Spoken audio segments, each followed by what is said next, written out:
welcome back. Thank you so much for being with us. This is a difficult topic, not just in terms of the subject matter, but you have lived, there's no other way to put it, you've been put through a living hell as a result of, and your kids, quite frankly, because of an unfaithful man, an unfaithful husband. That's bad enough, but then he ended up having a double life. It all comes down to narcissism on the part of these guys. There's no other way to put it. They have to do them. They want to find themselves. Well, yeah, that's fine. But as a married man, what I say to other married men is, you know what, suck it up and do the right thing and go get proper help so you can be the husband and the father that you need to be. But these guys can flip the script. You lived that for years. We are talking about a gentleman, Mr. David Hayton, who has recently written a book. He's got all sorts of praise. He's gotten forward, as it were, or commendation by the deviant sexologist, Mr. Michael Bailey. And if somebody asks how I can say he's deviant, when you set up a demonstration where a woman has a power tool tipped with a dildo inserted inside of her in your class at Northwestern University, and the power tool is powered up, you're deviant. Extracurricular activity at Northwest University causing outrage. With the story, we have Kevin Helliker in the Chicago Bureau. Kevin, tell us what's been going on. Well, Simon, ever since word leaked out that at a Northwestern University professor held a demonstration after class that included sex between a man, a woman, and a sex toy, outrage has been growing up in Evanston, where the campus is. It's been growing across the country among Northwestern alums.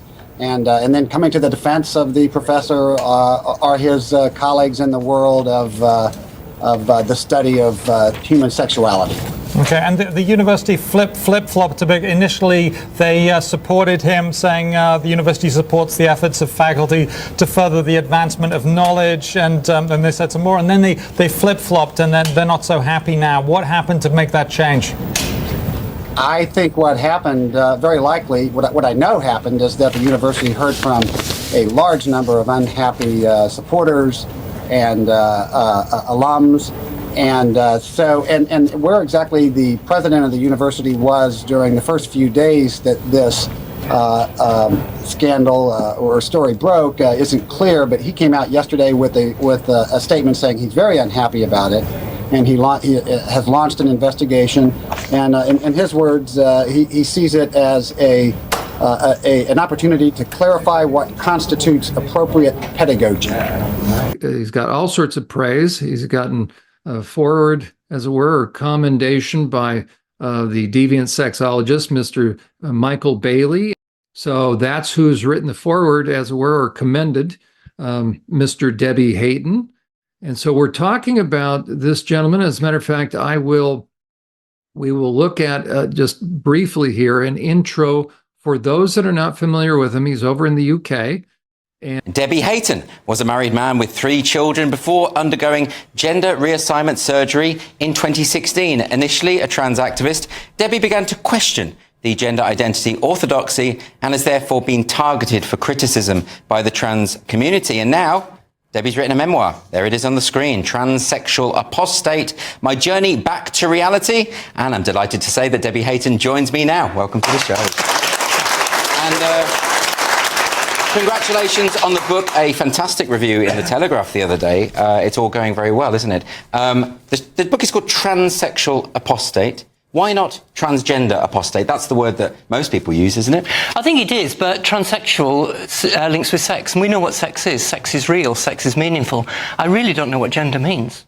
Well, I think from my understanding, many people say that they have an innate gendered identity. Helen Joyce compares it to like a sexed soul, and that there are people who say that that is just misaligned with their body. Do you think they're just wrong about that? I think that is. I think the idea of gender identity is wrong, and I explain that in the book. I go through what gender identity is, where it came from. It was just this idea that somebody had, and I point out that I can be transsexual. I can go through gender reassignment surgery, and I can explain all that without a gender identity. And if I don't need a gender identity, nobody needs one. Because a lot of people talk about trans, and I think there's a lot of confusion about what exactly does that mean. And a lot of people, I think, are thinking in terms of transsexual, as in someone who has to go through this procedure for whatever reason in order to be comfortable in life. And a lot of people have sympathy with those kinds of people.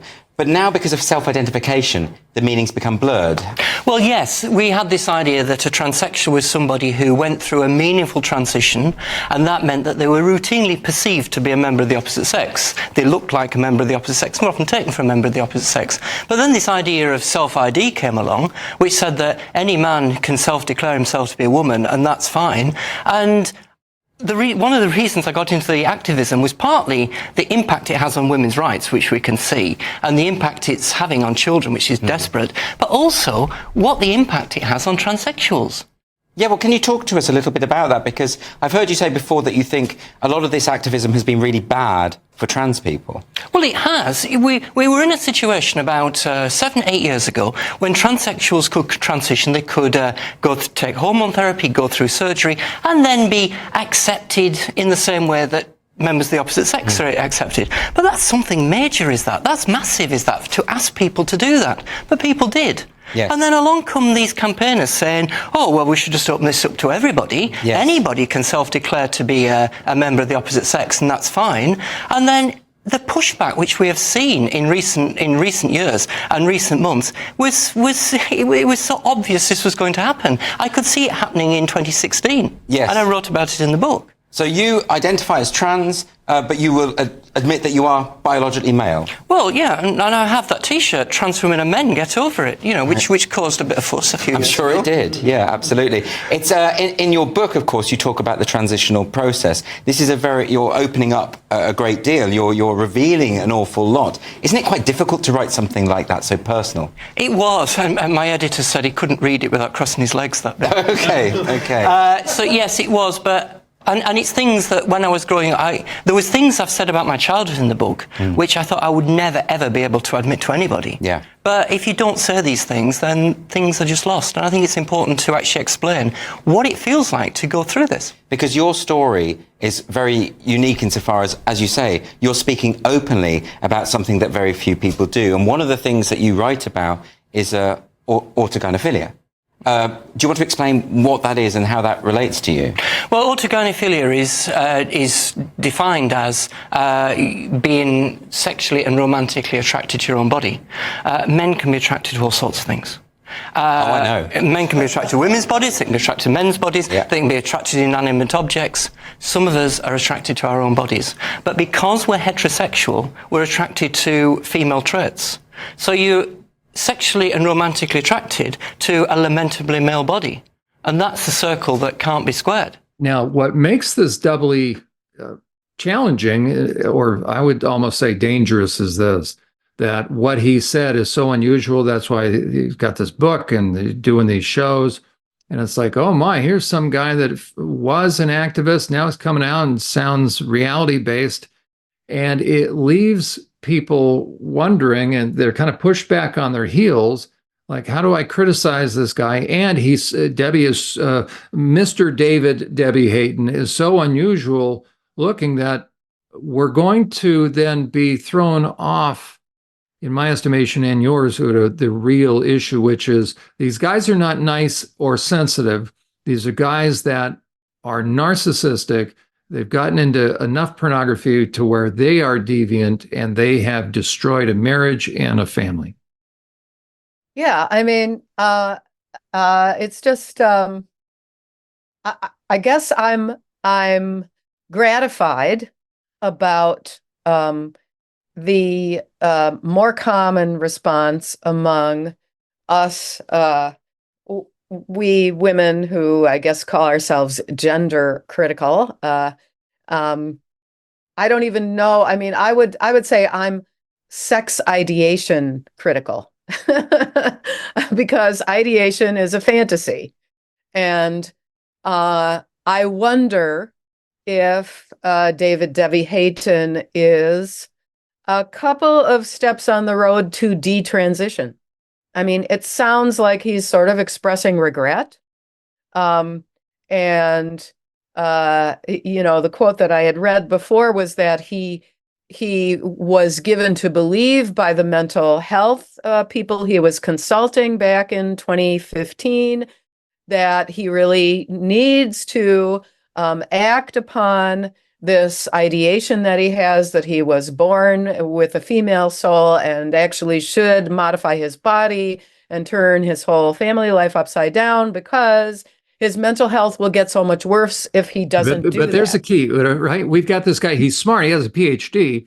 And so I don't care what kind of issues you're going through. And hold up the before and after picture. This guy got married. And the reality is this: instead of dealing with his issues, he betrayed his young wife there, stole their sex life away from them. So he's not a nice person. They stayed married, to her credit, but as we're going to talk about, Ute, she's on the right? You look at, she's now having to adjust to the fact, just like the trans widows, that's the term that you've used, that is being used for those of you that were betrayed by sexually deviant men who started to cross-dress. And that's what the public needs to understand. These are not nice men. If they were nice, they'd fall on their face in contrition before their family members, their wife that they screwed over in so many different ways and ripped off, and be broken and contrite that they were deceptive and they lied. Well, this is this adventure that the mental health profession, the psychologists, psychiatrists, and therapists have, this adventure they've gone on into a completely political far left-wing diagnosis. And they're not recognizing that now you're luring and grooming these kids into this because they want to rebel against the system. They don't want to be a capitalist. They want to be a socialist or a Marxist or whatever. And that's the best way to rebel. You can turn everyone into the oppressor if you were born in the wrong body. I have literally had Black people tell me that they understand now. This is how indoctrinated people are. I've had Black people who are kind of like political activists or art activists or whatever in my town tell me that, you know, they now understand that transsexuals actually are more oppressed. They are the most oppressed. And it's like, and I always say to them, okay, let me tell you about my ex-husband. He was the chief operating officer of his company and lied about his job to get out of paying child support for us so that I and my children, like I got PTSD based on my financial worries, you know. So like deadbeat dad is being held up as a martyr. Dad. Right. Oh, yes. And we have to have this oppressor and oppressed dichotomy. It's flipping the script. It's flipped in time. Yeah. And this denial of what women who suddenly have to become a single mother are going through. I was the one who worked 3 jobs, you know, and I think one thing that's interesting is Stephanie is also doctor, PhD in physics, Dr. Stephanie Hayton, but she the guy's wife. Yes, she recently gave up her physics teaching career and decided to be a trainer of lay clergy in the Church of England. Now, I really wonder if she did that because she just decided she can't be competing with him in so many realms. I just think there are just, you know, I feel like, okay, honey, you didn't find a good therapist, you know, I mean, and so what David Hayton is doing is acting as though he's one of the good ones. He admits he's a man. He kind of expresses regret, but I mean, you know, he will say things like, the received wisdom at the time was that my mental health would deteriorate. Okay, this is a PhD guy. The received wisdom. You can't tell me that a bright person can't figure this out. Yeah. So I saw transition as the only possible escape from psychological dysfunction. Only yes. And this is another thing that see, I've followed so many detransitioners that there are other channels. I'll just make a little advertisement right now for my book, my There's your memoir, book. Excellent book. and my channel, Trans Widow Ute Heggen on YouTube, and my blog, where I write on WordPress, uteheggengrasswidow.wordpress.com, and you can contact me if you are some family member who's been really devastated by, someone like this in your life. So I used to follow a now detransitioned man who is in Scotland. He's now Sam Kaye, and he used to go for decades, 25 years or something, as Maya K. He had the operations too. Very, very traumatic childhood. His father had done this, and it really wrecked up his childhood with his father doing this.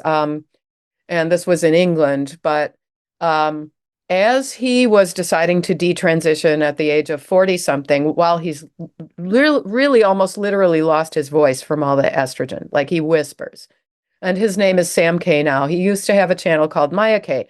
Debbie Hayton, Debbie David came and was on his channel. He invited several, men, AGP or so-called transsexual men onto it to talk about their common experiences and stuff. And I saw how vulnerable Sam K was, and Debbie David Hayton sucked him into the idea that he doesn't really need to detransition. I'm glad to say now he calls himself Sam. He has a channel called Call Me Sam. The landscapes are beautiful in the Scottish Highlands. And on this previous one, though, Debbie David says, well, it's the stigma that's attached to AGP. That's what's our real problem. And I'm looking to, make a movement that destigmatizes and that normalizes autogynephilia, which is a man who gets aroused sexually by the thought of himself having a female body. Okay. And so at that point, I've seen this again and again. These people do have this mental illness, which makes them vulnerable and suggestible. And so Debbie David was able to sort of suck him back into the idea that although he has now been Sam K has been robbed of his own genitalia, he should really be working on the concept of normalizing AGP. That's what his true cause should be. Now, my understanding, this is actually a kind of common phenomenon. My understanding is that, like Ollie London, who detransitioned before having surgery, Sam K has become rather religious Christian. And so often they realize that the spirituality that they have thought they created for themselves by being having a female soul, right? And making your body mimic womanhood very falsely and through ersatz kind of mechanisms, they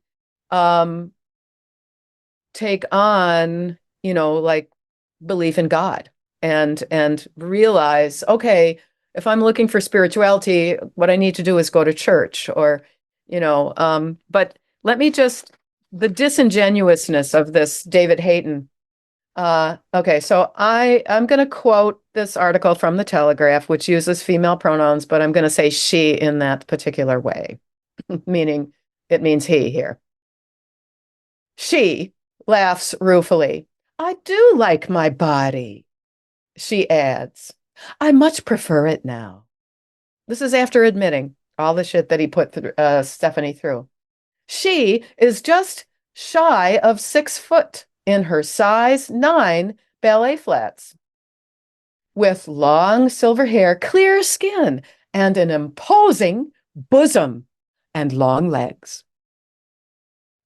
That's how the writer describes David Hayton, Nothing who likes his body. Like, probably Stephanie isn't going to read this stuff. I mean, she said that she doesn't watch his interviews and she just doesn't, engage with that.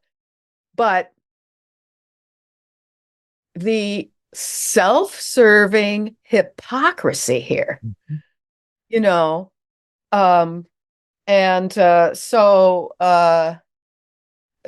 then they say something about Stephanie. I guess this is a writer named Janice Turner, maybe. I'm not quite sure. I might not have the writer correctly. There is a lot of conflict still. It can look complicated. Why on earth did I do this? I guess this is David talking. Where have I got to? But I can make the situation I find myself in work for me. There you go. Me. Stephanie, 53, her long-suffering wife of 30 years, sits beside Debbie, 55, who used to be her husband, David, who remains, of course, the father of their 3 adult children. So they are being so stunning and brave because they are not insisting on calling him another mother, which is what a lot of the trans activists do and what my ex-husband insists on. Their children, a daughter and 2 sons in their 20s, still call Debbie dad. So, whoa, kudos, brava, Debbie. So I would be upset if they didn't. I am their dad. I'm proud to be their dad and happy they acknowledge me as such. So this is this new mission that he's on, to convince men like my ex that, they just made a little bit of a mistake, and what's interesting to me too is, then there are all kinds of reactions by women like me saying all this she, her stuff, come on, too much, right? You're showing the picture where he was the groom in the wedding, stop it already. If you're going to get real, don't use captured language. Don't mess up your brain with dreck. Okay. And then there's the statement that David makes about the children, but they're conscious of their environment. If they were here today with us, they'd refer to me as she.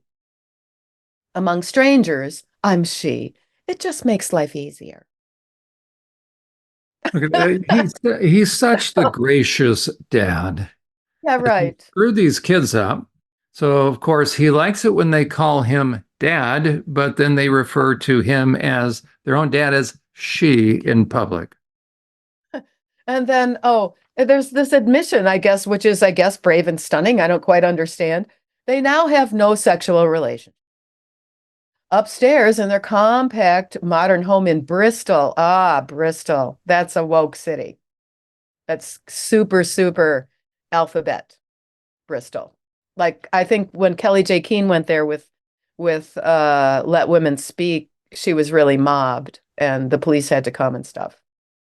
But they share a bedroom, but their double bed has been replaced by 2 singles. So he stole their sex from her. Yeah. Do you still fancy Stephanie? I asked Debbie. Oh, yes, she says without hesitation.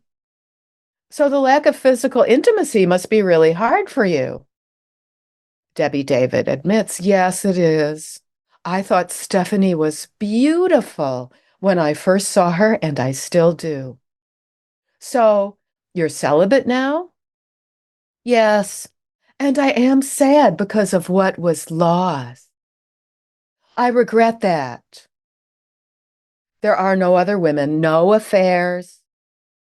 Okay, Straight. and is this, you're supposedly Debbie David, I'm quoting. This is in the article. Mr. Hayton. Debbie Hayton says, I want to tell you, is not an option. Okay, so I want to say sacrifices. Here it is. I want to say right now, we're supposed to believe this guy who's porn saturated. There are no affairs. Okay, can he provide proof? And somebody might say, John, how can you? Okay, this guy was heavily saturated in and has been in an alternative lifestyle. Those are the facts. And as a matter of fact, Ute, speak to you had brought up a very important point of the degree of deviance of these guys that you've heard from a number of trans widows. Right. Yeah. Where their sisters, so they learned from within the family, these guys were stealing underwear and oftentimes their Oh, own yeah. sisters' underwear. And mothers, the moms too. And what are they doing with the underwear? Exactly what Sam Britton was doing. They're masturbating. They're Yes. Yep. really deviant. So within their own family, they're stealing underwear. That's really important for people to understand. We think, oh, these guys go out and purchase it. No, they don't. So my 15 years of working with sex offenders, people need to understand these are deviant men. And so talk about what you've heard and you yourself, Right. Right. Well, so I developed a survey, which I named 20 questions to ask a trans widow. And there are about 5 now, including a former lover of Phil Illey, famous AGP. But she's probably not going to respond. I can say that because there was more than one. So They've contacted a few of us, the former lovers of Phil we Illey. already know this guy was a philandering deviant himself. Yeah, right. And so I have now data on 56, and I have maybe 3 or 4 surveys still out. Often it's very hard for the trans widow to face. I've started to face answering all those questions and bringing it all back up. A lot of times it's already many years and she's made a new life and everything, but she wants to help with sharing the information, because this is the only data in the world. The 4 horsemen of the apocalypse, Cantor, Bailey, Zucker, and Blanchard, did not bother to do any data on us, any follow-up, nothing. So I have, noted, I have recorded the responses of 57 trans widows, and I'm not going to look for the exact. I don't want to take the time, but it's getting to be a pretty good sample, and I intend to continue this for all of my active life. And I suppose, yeah, even if YouTube was going to do something to my channel, I would collect it. So, and over 20 out of the 57 were sexually assaulted by the husband, because when she was trying to cooperate with this crazy sex role play scenario in the bedroom, and she's using a dildo or pretending to be a man or all this stuff that's really odious and repellent to us, and damaging actually to your psyche. Right. Then he gets very, very aroused because he's been watching all this pornography with all this. He's been, that's what will really get him off, is this humiliation pornography stuff, hypnosissy branded stuff. And then he gets very aroused and he decides to inflict that on her. And so, there are some really, really harrowing stories of rapes. And a couple of these, none of them have been prosecuted. This is just disgusting. So approximately what, 30%? Yeah. Oh, right. Yeah. A little over 30%. Yeah, that's how deviant this population is. Right. So, and then he goes out in public after she leaves or, kicks him out or whatever. And then he goes out in public, and it's over 50% of us who have been publicly defamed by our ex-husbands. Mm-hmm. And so what I say here is, I think that's exactly what this woman here, Stephanie Hayton, has been afraid of. David Hayton has a very, very strong, dominant personality. She couldn't prevent him from taking over the tasks she liked to do at home, like baking the bread, when he decided he wanted to do that as part of his transition, And it's funny because this other video that you had of this I guess, cross-sex identifying man where you had some kind of interaction with him. He's talking all about sex stereotypes and blaming sex stereotypes and so-called gendered behavior on the reason for that takes the blame, according to him, for men who want to live out whatever a female persona. But the fact is, baking bread, I mean, men have been bakers. Like, that's why this is in the person's brain if they think that that is this truly female thing to do. And I know this directly from my ex-husband when he was starting to go through all of this nutty stuff. He was talking about how he liked to cook. And I was like, yeah, but when we were in college, I and you worked in the first French restaurant in Madison, Wisconsin, and you were a cook, and all the men were cooks.